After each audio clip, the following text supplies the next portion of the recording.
¿Cómo estudiar la Biblia? Objetivo: los asistentes, a través de la exposición bíblica y ayudas audiovisuales, aprendan un método de estudio que les facilite la comprensión del mensaje de la palabra de Dios. Base bíblica: Juan 5:39. Escudriñad las Escrituras, porque a vosotros os parece que en ella tenéis la vida eterna, y ellas son las que dan testimonio de mí. Desarrollo: quienes nos denominamos estudiantes de la palabra de Dios, debemos reconocer que lo que en ella encontramos registrado es la palabra del Señor, en palabras de los hombres. Este concepto debe hacernos entender que tenemos el mensaje de Dios para salvación, pero escrito por los hombres bajo la inspiración divina, y que nuestros ejemplares de la Biblia son el resultado de un proceso de, primero, revelación, inspiración; segundo, canonización y traducción. Al respecto de esto último, vale la pena mencionar que existen dos escuelas de traducción, a la literal y la de equivalencia dinámica. La primera privilegia la forma sobre el contenido, y la segunda trata de sentir el mismo concepto que se expresa en el idioma original, pero haciendo caso de las formas en el idioma receptor. Ejemplos de la primera escuela son las versiones Reina Valera y la Biblia de las Américas, y de la segunda las versiones Dios habla hoy y traducción al lenguaje actual.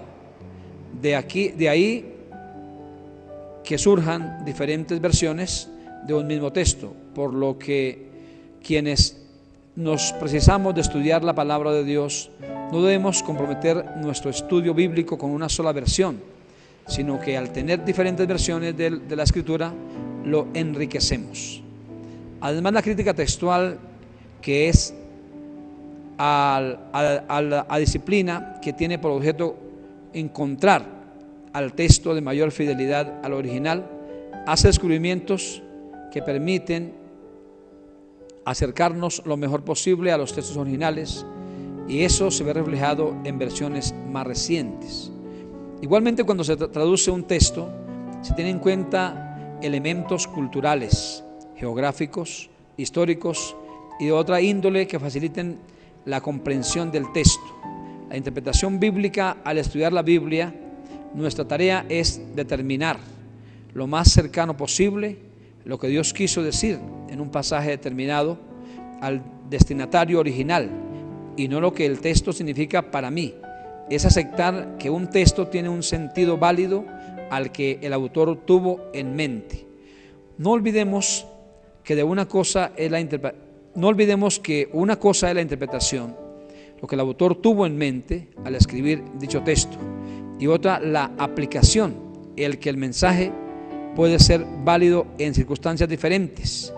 Para realizar con éxito la tarea de interpretación de un texto, se debe reconocer que el pasaje en estudios proviene de un texto histórico distinto al nuestro, y que pertenece a situaciones culturales y consideraciones científicas diferentes a las nuestras.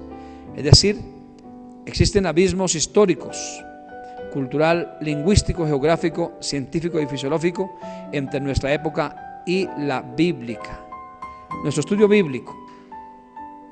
Pero ¿cómo estudiar la Biblia sin que constituya un método único? Permítanme mencionarle algunos puntos que nos ayudarán a progresar en el estudio de la palabra de Dios. En primer lugar, tenemos en cuenta que no siempre leemos la Escritura con el mismo fin. A veces es solo una lectura devocional. Y Dios nos habla en forma concreta, pero cada cristiano debe tener un plan de estudio bíblico personal, y es allí donde necesitamos tener un mínimo de metodología. Por supuesto, debemos comenzar con oración y tener a nuestra disposición algunos materiales, tales como concordancias, diccionarios bíblicos y de la lengua española, varias versiones de la Biblia, comentarios bíblicos y alguna obra de historia. Necesitamos además desarrollar la habilidad de hacerle preguntas al texto y un agudo sentido de observación. Proceda de la siguiente manera: lea varias veces el pasaje que está estudiando en distintas versiones y determine los límites del texto, así como sus contextos literarios próximos y remotos. Segundo, observe detenidamente y señale las palabras y frases que le llamen la atención y busque su significado o amplíe la información sobre ellas. Tercero, hágale preguntas al pasaje y anote, como ¿a quién se escribió el libro? ¿Por qué se escribió? ¿Quién lo escribió? ¿Cuándo lo escribió? ¿Dónde se escribió?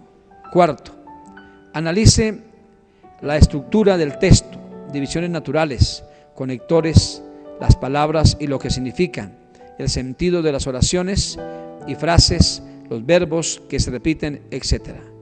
Quinto, analice las principales figuras literarias. Sexto, establezca si el pasaje es descriptivo o prescriptivo. Séptimo, estudie el contexto histórico y cultural del pasaje, época, lugar, costumbres, aspectos sociales, alcance del conocimiento teológico de la época, etc. Octavo, determine lo que el pasaje significó para los primeros destinatarios y lo que significa para nosotros hoy. Noveno, aplique el pasaje a su vida. ¿Hay verdades que debo creer? ¿Hay desafíos que asumir? ¿Hay promesas de las cuales me puedo apropiar? ¿Hay mandamientos que debo obedecer? ¿Hay pecados que debo confesar? Décimo, intente escribir en sus propias palabras un resumen del pasaje. Aplicación. Jesús nos enseñó: vosotros sois mis amigos si hacéis lo que yo os mando. Este concepto nos pone, a pesar de la necesidad de obedecer las enseñanzas del Maestro de maestros, y nos predispone a procurar entender la voluntad de Dios en nuestras vidas. Si logramos una mediana comprensión de las Escrituras y tenemos la experiencia de la salvación, no será muy difícil obedecer lo que Dios quiere de nosotros. Es más, a medida que vamos creciendo en el conocimiento de Dios, lograremos entender que lo que el Señor nos ordena, aun cuando parece difícil o poco agradable, es para nuestro beneficio. Amén.